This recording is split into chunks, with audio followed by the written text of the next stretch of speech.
Bismillahirrahmanirrahim. Alhamdulillahirabbil alamin. Wa bihi nasta'in wal 'aqibatu lil muttaqin.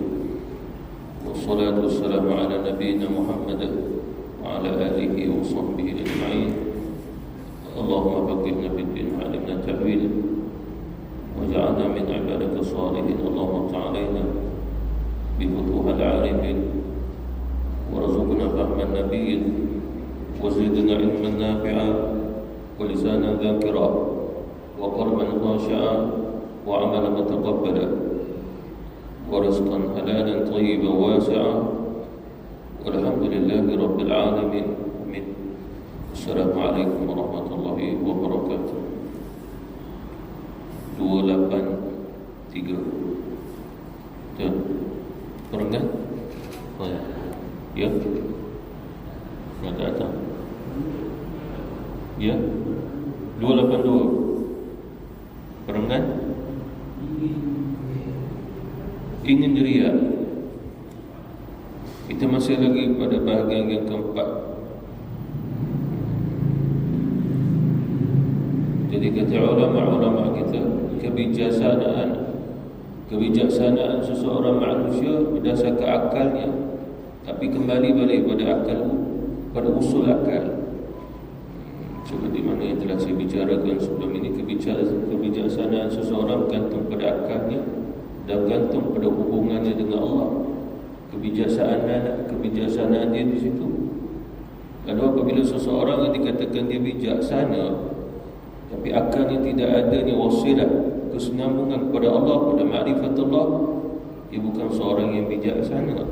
Tetapi diizinkan oleh Allah Subhanahu Wa Taala dengan akalnya membuat sesuatu yang baharu, yang sifat bahis.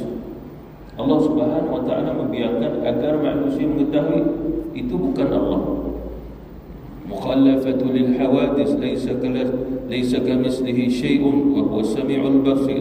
Lalu apa yang dibuat oleh manusia Allah biarkan buat, dan kebanyakan daripada akal manusia yang tidak dima'rifatullah. Lalu agar kita mengetahui itu bukan Allah Subhanahu Wa Taala, dan apa yang dicipta oleh manusia tadi, yang direka oleh manusia, tidak termasuk redha Allah, rahmat Allah, cinta Allah di dalamnya. Itu yang perlu kita ketahui. Apa maksudnya? Setiap daripada apa yang dicipta, yang dibuat, yang ditulis, yang direka, satu fitrah, pemikiran manusia yang tidak ada kesinambungan dengan ma'rifatullah, maka itu di dalamnya, apa yang ditulisnya, apa yang direkanya, apa yang dibentuknya, tidak ada redha Allah, tidak ada rahmat Allah, tidak ada cinta Allah. Bagaimana kita memahaminya? Kembali pada usul akidah Ahlussunnah wal Jamaah. Orang kafir tidak menyembah Allah, tidak menyembah Allah. Mereka juga makan, mereka juga minum, dan mereka juga berbicara, mereka juga melihat, mereka juga mendengar, mereka juga mempunyai daya fikir. Mana berfikir? Tetapi selagi mana mereka tidak sujud kepada Allah Subhanahu Wa Taala, maka itu semua tidak ada apa-apa di sisi Allah. Bagi orang mukmin, bagi orang yang beriman kepada Allah Subhanahu Wa Taala, dia berfikir kembali kepada Allah, dia melihat kembali kepada Allah, dia mendengar kembali kepada Allah. Lalu tidak lain, itulah ma'rifatullah yang menyebabkan Allah Subhanahu Wa Taala memberi pahala kepadanya, menyebabkan apa yang didengarnya, apa yang difikirkannya, adanya cinta Allah, adanya rahmat Allah, adanya redha Allah. Itu yang perlu kita bezakan. Jadi kecerdikan manusia bukannya dilihat apa yang dia buat, apa yang dicipta, tapi kembali balik pada makrifahnya. Oleh kerana itulah kita tidak akan berbicara tentang kebijaksanaan. Mereka adalah Rasulullah sallallahu alaihi wasallam. Dan akalnya Rasulullah sallallahu alaihi wasallam itu sempurna. Akal Rasulullah sallallahu alaihi wasallam sempurna pada ma'rifatullah. Apabila beribadahnya Nabi sebagai orang yang paling bijaksana dalam beribadah kepada Allah, itu yang dia jadi uswatun hasanah.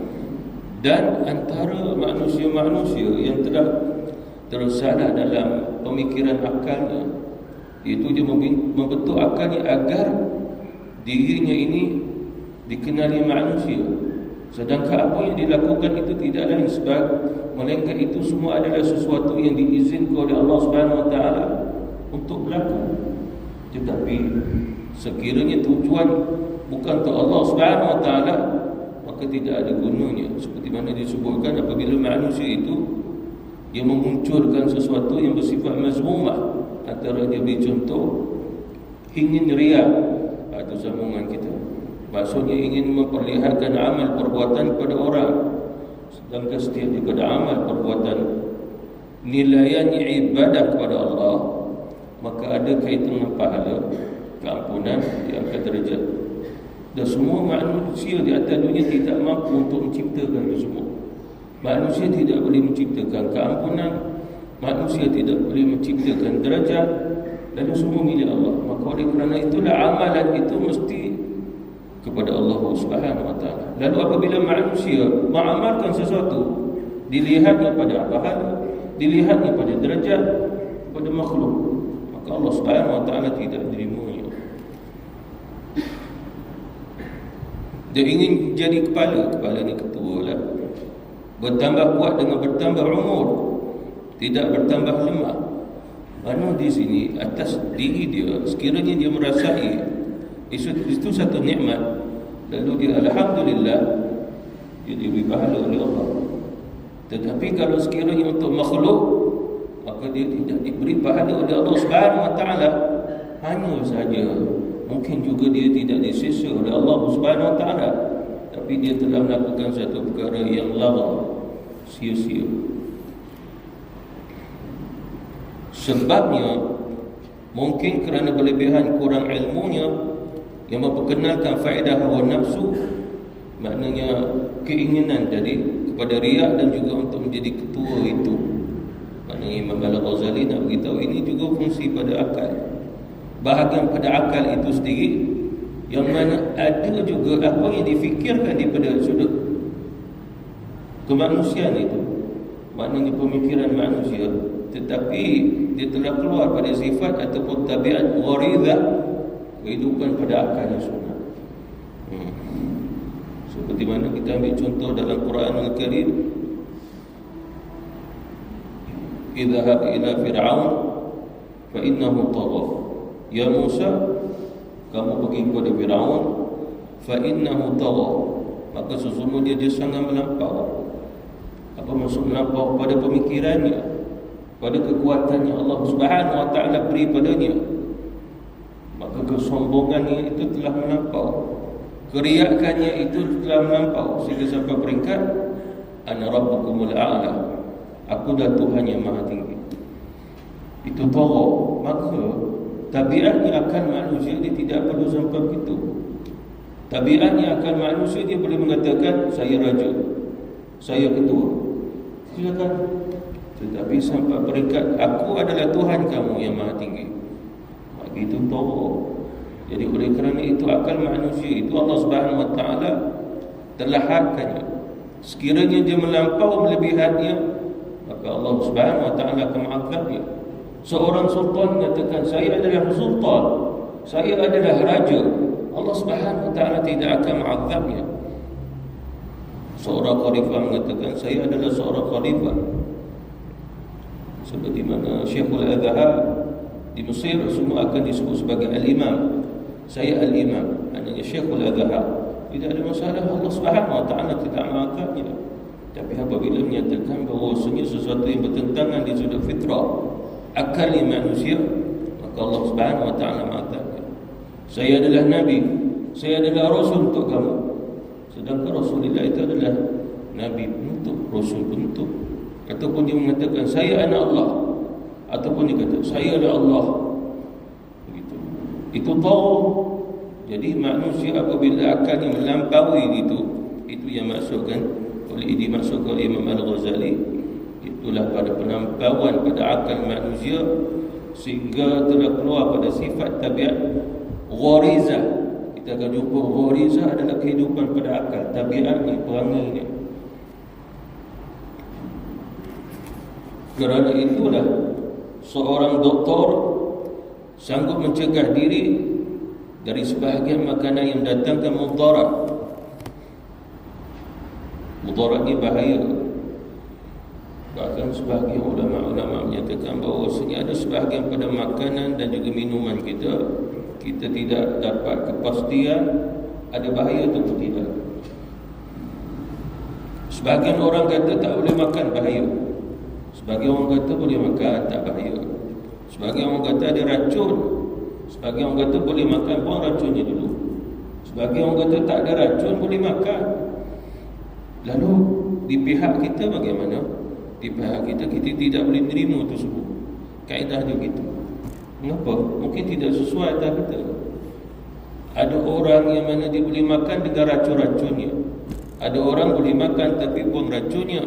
Ada orang walaupun dah dibuang racun tak boleh dimakannya.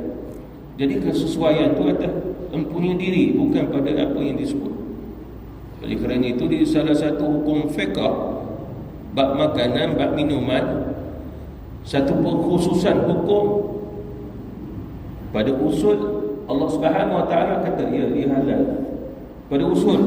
Tapi kata ulama apabila sampai kepada kita usulnya halal tapi dilihat kepada kita sesuai atau tidak, sesuai ataupun tidak. Itu yang difirmankan oleh Allah, ya ayyuhan nasu kulu mimma fil ardi halalan thayyiban. Dia ada dua. Satu halal itu pada usul, mana Allah Subhanahu Wa Taala tak mengharamkannya. Thayyiban, dia baik. Ada yang halal tapi dia tidak baik buat kita kerana kita ada masalah kesihatan. Betul. Ada seseorang sampai buah-buahan pun tak boleh dimakan. Ada seseorang nasi pun tak boleh makan, kena makan buah-buahan. Itu pun makan ini, makan itu. Ada seseorang hanya sekadar boleh makan roti. Ada seseorang yang hanya boleh makan bubur saja. Padahal semua halal. Ayam tu disembelih cara Islam halal. Banyaklah makanan halal. Jadi thayyiban itu atas diri dia. Dan tidak ada satu makanan, minuman yang terbaik halalan wa thayyiban mereka apa yang dimakan oleh Rasulullah. Itu mu'tamad kata ulama kita. Mu'tamad. Mengapa agaknya? Disebabkan apa yang dimakan oleh Rasulullah sallallahu alaihi wasallam bila diperhalusi tidak dimakan dengan cara syahwat, nafsu. Makan kurma bukan ada syahwat. Minum susu tidak ada syahwat. Makan keju tak ada syahwat. Itu yang dimakan oleh Rasulullah. Makan roti, tapi selain daripada itu dah ada syahwatnya. Selain daripada itu dah ada syahwatnya. Itu pasal makanan yang dimakan oleh Rasul, minuman yang diminum oleh Rasul yang terbaik. Itu yang disebut oleh Allah thayyiban. Jadi kata Imam Al-Ghazali, seorang doktor makna orang yang ahli, tapi dia bukan keahlian atas keseluruhan, bukan atas keseluruhan atas ilmu yang dipelajari saja. Ada seorang doktor yang sekadar dia bahagian mata, dia tak tahu bahagian perut, dia tak tahu bahagian hidung, dia tak tahu bahagian mulut, hanya mata, itu bahagian kepakarannya. Ada doktor yang mana kepakarannya berkaitan dengan jantung, paru-paru, tapi dia bahagian lain berkaitan dengan mulut, terkerongkong, itu dia tidak tahu. Mata dia tidak tahu, apatah lagi otak. Ada kepakaran mereka sekadar saraf, urat-urat, sekadar itu. Akan tetapi Imam Al-Ghazali dia nak beritahu di sini satu contoh saja. Maknanya seperti mana yang paling mudah bagi orang awam untuk memahami. Contoh yang diberikan adalah makanan yang mendatangkan mudarat, bahaya. Jadi doktor itu lebih awal daripada kita mengetahuinya sebelum kita mengetahuinya. Sebab mereka mengkajinya, mereka membuat risalah, kesimpulannya daripada apa yang mereka kaji, daripada eksperimen ini didapati bahawasanya kesimpulannya sekian. Hanya saja ada yang disepakati, ada juga yang tidak disepakati. Maknanya ada juga yang seluruhnya mereka terima, ada juga sebahagian mereka terima, sebahagian mereka tidak menerimanya. Itu. Jadi di sini contoh untuk perbezaan pendapat adalah berdasarkan ilmu pada akal tadi. Hanya saja yang perlu kita perhalusi di sini, manusia dia perlu bersepakat dengan sesuatu pada akalnya, memang perlu disepakati.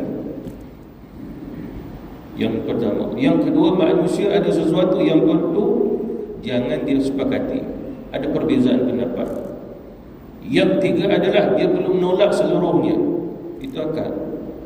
Berkaitan mentauhidkan Allah, sepatutnya manusia perlu menerima seluruhnya. Sebab Allah Subhanahu Wa Taala menciptakan dia, menciptakan manusia. Sepatutnya akal perlu menerimanya. Itu yang pertama. Yang kedua, Allah Subhanahu Wa Taala beri akal, lalu berdasarkan akal tadi kamu memilih. Daripada apa yang kamu pilih, cari yang terbaik daripada yang baik. Begitu. Cari yang terbaik daripada yang baik. Disebabkan Rasulullah pun pernah ditanya, ya Rasul, amalan dalam Islam banyak amal, apa yang paling terbaik? Begitu.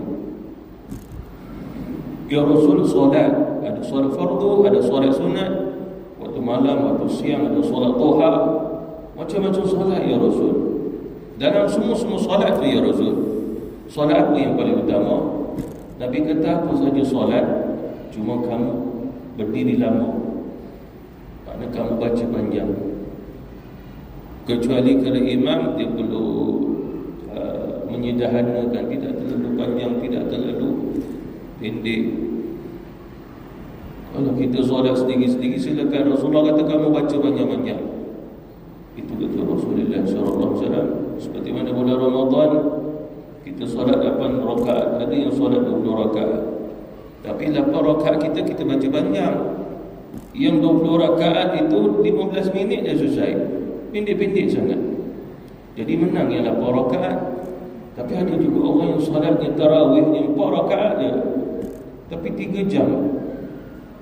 Kemudian ada juga orang yang solat malam, solat tarawih niatnya 2 rakaat sepanjang malam. Jadi menang yang kedua rakaat. Jadi tidak dimenangkan pada jumlah rakaat tadi, tapi dimenangkan pada siapa yang jadi lama. Kita solat witir 3 rakaat.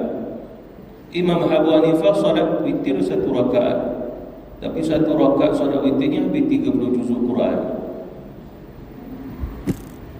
Jadi kita kembali atas Rasul. Mana Rasulullah apabila menjawab soalan, itu yang terbaik untuk kita ambil saja, dan tak perlu difikirkan lagi. Seolah-olah kita tak terfikir. Kita boleh menyatakan solat yang terbaik. Banyak kali dia solat berpuluh rakaat, beratus rakaat. Rasulullah kata tak, walaupun mungkin 2 rakaat, tapi lama dia pergi. Mana banyak bacaannya. Itu cara pemikiran Rasulullah SAW. Dan kita pun perlukan akal berfikir demikian. Itu yang kedua. Yang ketiga adalah sesuatu yang memang kita perlu tolak kerana manusia diberi akal oleh Allah untuk menolaknya. Apa maksudnya? Syirik kepada Allah, kekufuran, kekafiran, kefasikan, itu perlu semua ditolak oleh seluruh anak-anak Adam.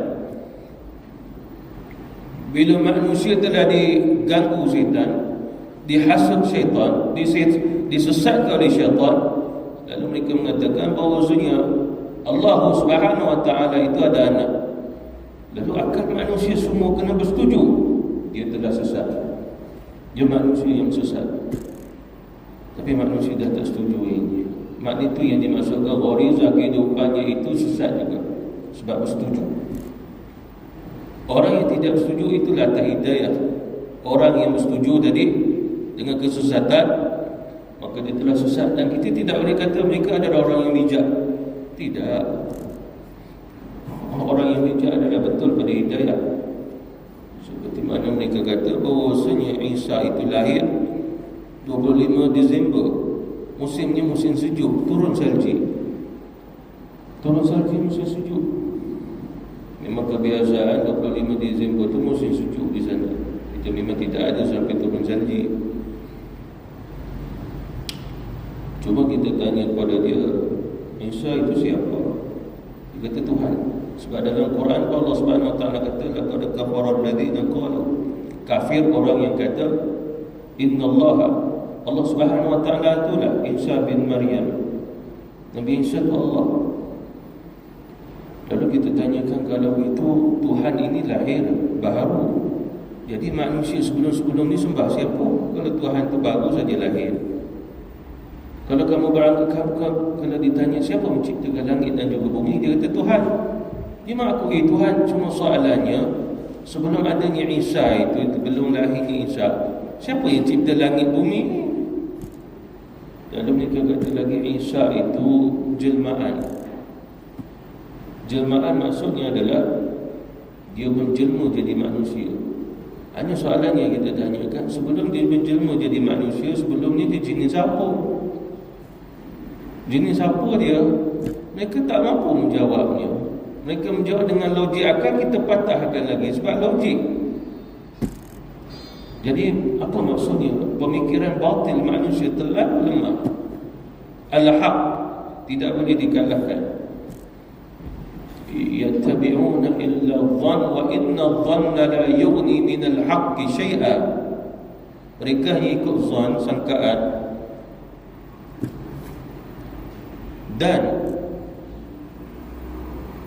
sangkaan itu sekali-kali walaupun sedikit tidak boleh melenyapkan al-haq, kebenaran. Jadi akal kita bila dah adanya al-haq, maka setiap daripada apa yang batil tak boleh nak melumpuhkannya. Itu pasal akal orang Islam yang sempurna, datanglah kekufuran, kekafiran, apa saja, tidak akan dapat melumpuhkan, merosak akalnya. Tetapi sebagian manusia, orang Islam, boleh rosak akalnya kerana apa? Terlalu lemahnya pada akalnya tadi. Akalnya lemah disebabkan apa? Pada ilmu dan imannya. Itu pada kesimpulan, pada bahagian kekuatan pada akal.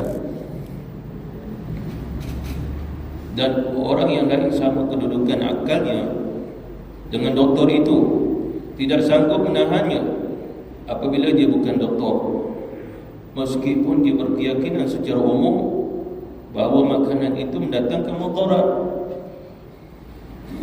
Apa maksud di sini? Ini adalah akal yang disepakati oleh seluruh manusia. Doktor kerana dia mengkaji, tetapi kita tak mengkaji. Tapi dengan kewarasan akal kita, kita dapat memahami makanan ini mudarat, dia bahaya. Doktor belum lagi, sehingga dia mengkajinya terlebih dahulu. Lalu kata Imam Al-Ghazali, pada usul akal manusia, ini sesuatu yang telah disepakati. Ini telah disepakati, sesuatu yang bahaya, mudarat. Memang di jiwa manusia belum jauhinya. Seperti mana api, dia semakin marah, kita semakin menjauhkan diri daripada api. Itu pada fitrah akal manusia.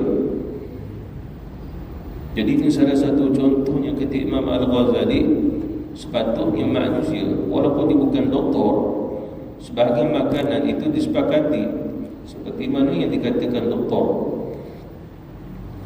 Lalu di sini kata Imam Al-Ghazali, dia nak bagi tahu kepada kita, tidak semestinya sesuatu, contoh pada makanan tadi, perlu ditentukan melalui ilmu kedoktoran.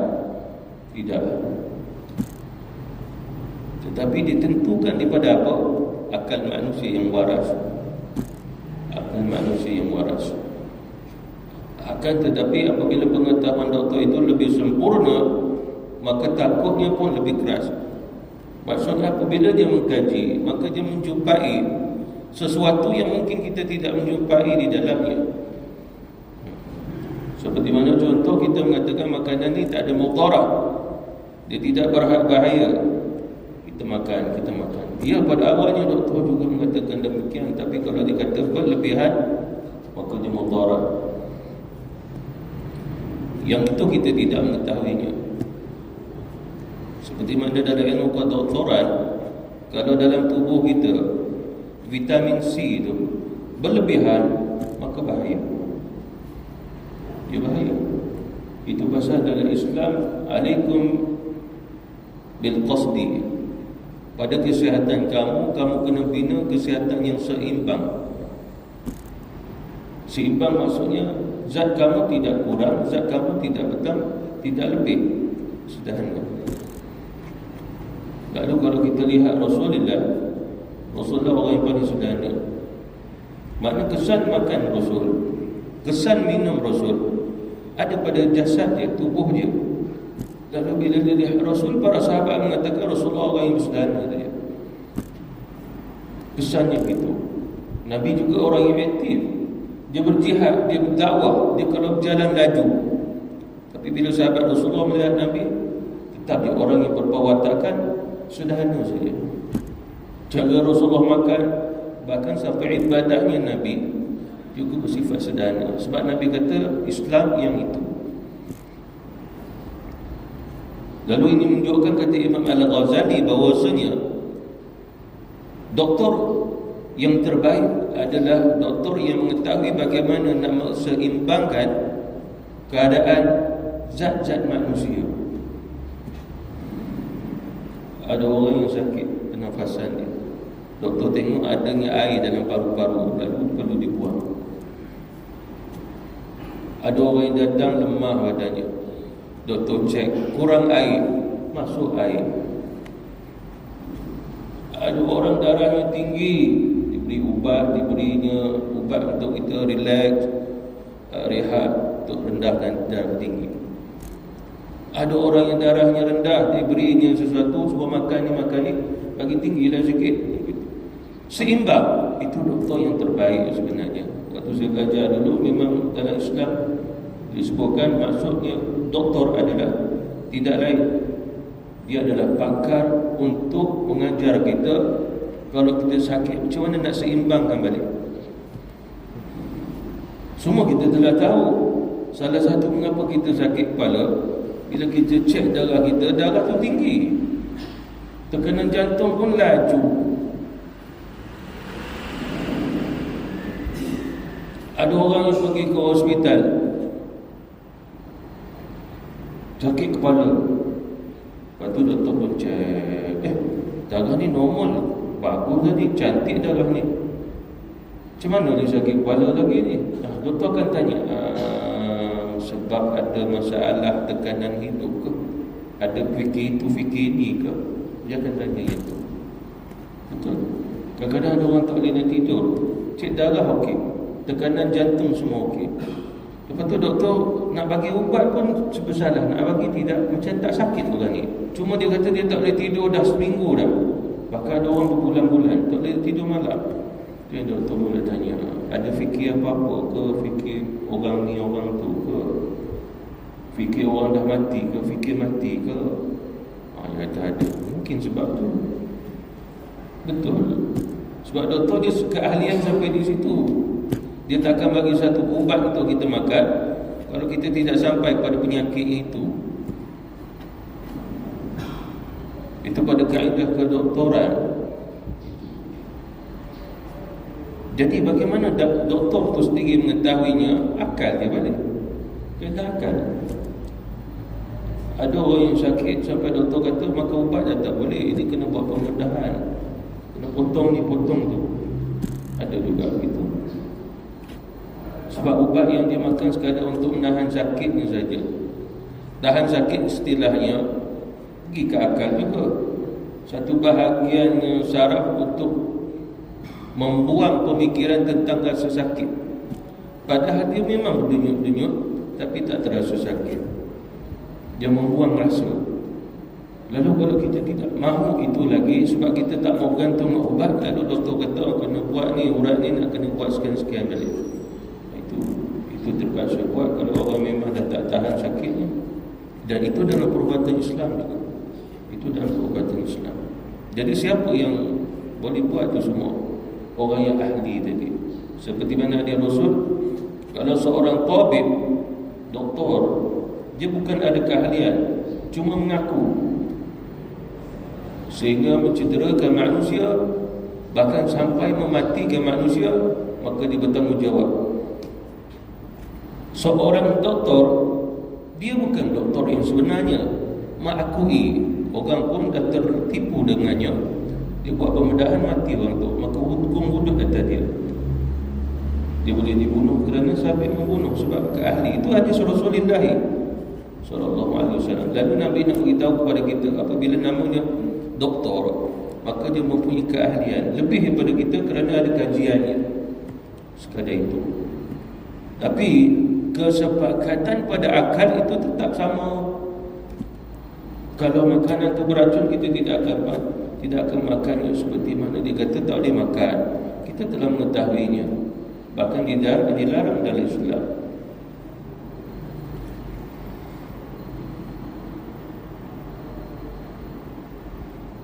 Maka adalah takut itu tentera bagi akal dan juga alatnya untuk mencegah dan menghancurkan nafsu. Demikian juga seorang alim itu lebih sanggup meninggalkan perbuatan maksiat daripada seorang yang bodoh kerana kekuatan ilmu pengetahuannya dengan mudarat perbuatannya maksiat. Perbuatan maksiat itu dia ada nokta lagi. Yang saya maksudkan adalah orang yang berilmu, yang sebenar-benarnya, dan bukan orang yang sekadar bersebar-besar tapi sekadar bermain sandiwara. Kalau berlebih-lebihan di sudut hawa nafsu, nescaya tidak kembali kepada berlebih kurangnya akal. Dan kalau dia pergi segi ilmu, maka yang semacam ini, dan ilmu itu yang kita namakan juga sebagai akal, kerana ilmu pengetahuan menguatkan gharizahnya akal. Kehidupan dan juga tabiatnya akan bergantung pada ilmu. Bergantung pada ilmu. Sehingga Rasulullah sallallahu alaihi wasallam apabila Nabi memilih di antara sahabat orang jumlahnya ramai, tapi kalau nak menjadi ketua dalam peperangan, yang dipilih oleh Rasulullah tidak lain melainkan adalah kepandaiannya dalam Quran. Itu pada Rasul.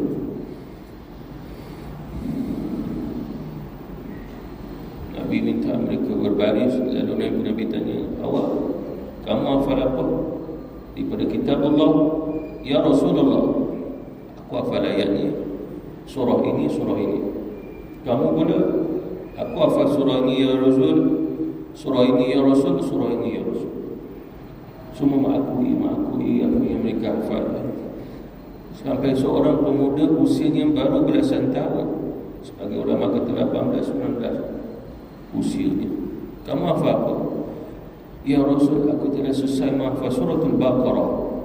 Surah ini, surah ini. Adakah benar kamu menghafal suratul Baqarah? Benar ya Rasul. Kamu menghafal apa? Surah ini, surah. Lalu apabila ditanya, Rasulullah bertanya pada semua sahabat yang ada, menang pemuda tadi kerana telah berjaya menghafal suratul Baqarah. Lalu Rasulullah kata, kau menjadi ketuanya. Sabit daripada hadis ini kata ulama kerana Qurannya ada pada dia. Makna lagi banyak hafalan seseorang, dia memahami apa yang dia hafalnya, maka dia adalah orang yang cerdik. Maknanya kecerdikan manusia pada ilmu kitab Allah Subhanahu Wa Taala dan bukan selain pada itu. Itu ta'rif kecerdikan dalam Islam. Oleh kerana itulah semua ulama-ulama kita disebut sebagai cediakawan, orang-orang yang sangat cerdik, orang yang sangat bijak, kerana mereka itu mampu menghafal Quran, menghafal hadis sampai ribu hadis, menghafal ribu fatwa. Itu sangat cerdik orangnya. Bahkan menulis kitab, mengarang kitab sampai 600 kitab, seperti mana Imam Suyuti. Luar biasa. Setiap daripada apa yang ditulisnya, dihafalnya. Kalau 600 kitab ni berjilid-jilid, dihafalnya semua tu. Masya Allah. Itu orang yang cerdik. Imam Ahmad menghafal hadis sampai 1 juta hadis. Takkan kita kata orang biasa orangnya. Imam Syafi'i menghafal 300,000 hadis. Takkan kita kata dia orang biasa. Imam Al-Ghazali menghafal 300,000 hadis yang tulis kitab. Takkan kita kata dia orang biasa. Orang yang sangat luar biasa kecerdikannya. Lalu kecerdikan itu dilihat di mana? Akalnya. Sumbernya ilmu pengetahuan yang dia ada. Ilmu pengetahuan makna menunjukkan bahawasanya seseorang dimuliakan dasarkan daripada sudut ilmu yang dia miliki, bukan ketokohannya tanpa dia ada ilmu. Gitu. Kita nak pilihan raya, ada orang yang memilih parti, kita tengok orang tu siapa. Ada yang orang memilihnya dasarkan orang yang dikenal, tapi bukan parti apa. Orang ni lompat tak lompat, orang ni keluar parti, tetap dia nak pilih, sebab dia dah kenal orang tu membantu dia pada dulu lagi. Waktu satu zaman ini dia sakit, orang yang susah minta bantuan tak dapat, waktu tukarnya kerajaan minta dapat. Lalu sekarang ni dia nak pilih siapa, dia tidak lihat parti, dia lihat orangnya. Lalu di sini saya bagi contoh akal. Ada seorang ni wakil rakyat di parti ni, lepas tu dah lompat parti, lepas tu buat parti sendiri. Orang kampung tetap memilihnya. Mengapa? Sebab dia buat kerja, dia tolong orang kampung. Orang tak tengok parti, tengok dia bantu orang kampung. Kenapa agaknya? Sebab tengok buat kerja. Ada orang yang tengok kita pilih parti ni, tapi bila kita pilih zero, tak ada apa dia buat. Lalu di sini dah tindakan akal. Kamu pilih parti mana? Aku tak pilih parti, aku pilih orang. Kenapa aku pilih dia? Pak orang gua. Contoh, dah ada juga kes bahawa rasanya suaminya wakil rakyat, tapi tanya isteri dia pilih mana? Aku tak sokong suami aku sokong suami lain. Maknanya orang lain. Sebab dia tahu suami dia siapa, orang yang tak buat kerja. Dia pun mengakui dia sudah bahagiannya aku berpisah dengan dia, tapi dia tetap suami aku. Itu maknanya saya bagi contoh pada akal. Contoh pada akal. Sebab manusia bila berakal, dia nak memilih seseorang, orang tu buat sesuatu yang perlu dia buat. Tapi apabila dia memilih orang tu tidak melakukannya, mana tindakan akal kita itu tidak kembali pada gharizah, tabiat yang sebenar. Tabiat yang sebenar. Itu yang perlu kita ketahui. Di akal itu perlu seimbang itu. Itu contohnya. Itu contoh.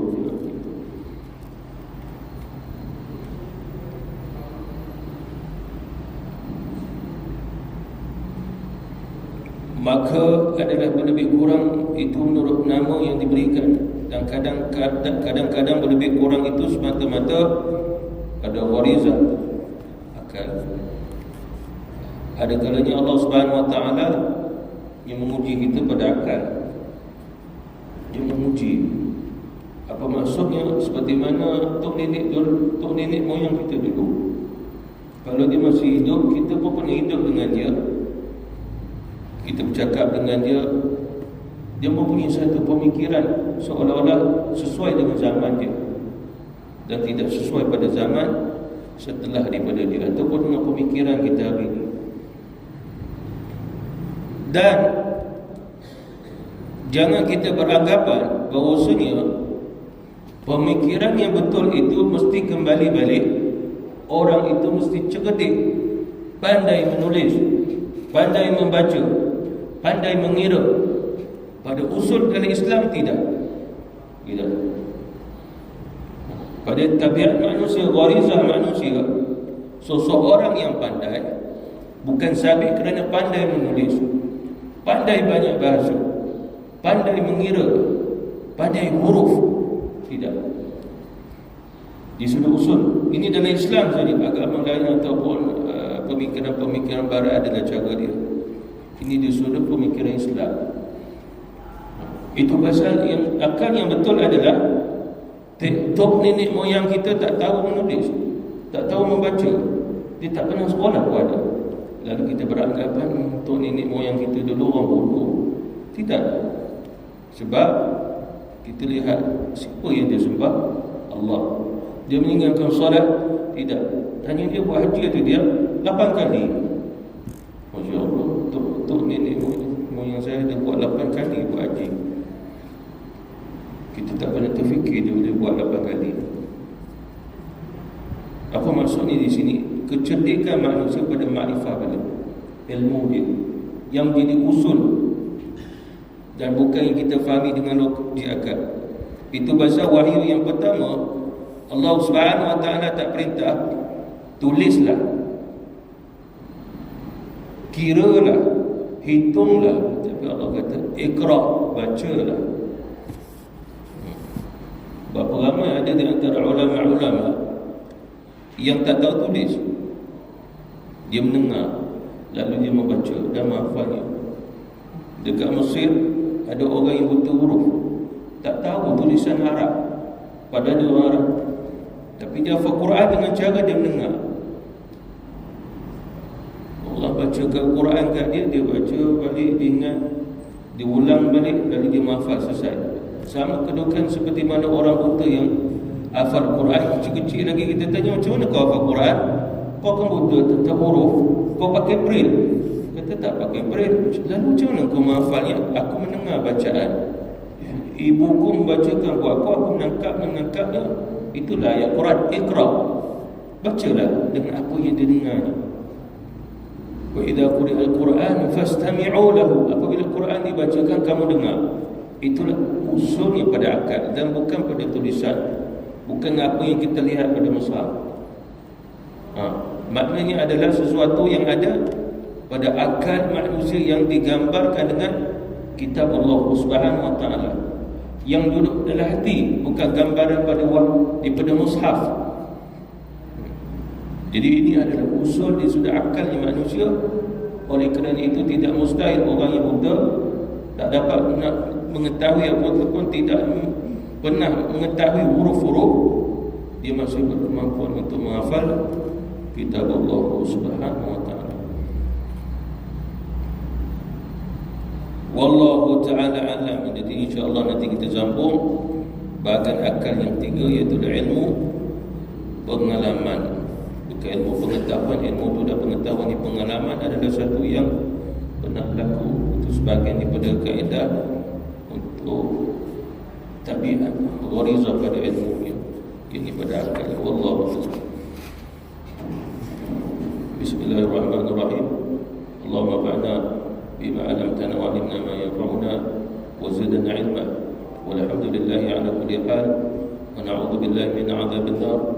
Walhamdulillahi rabbil alamin. Amin.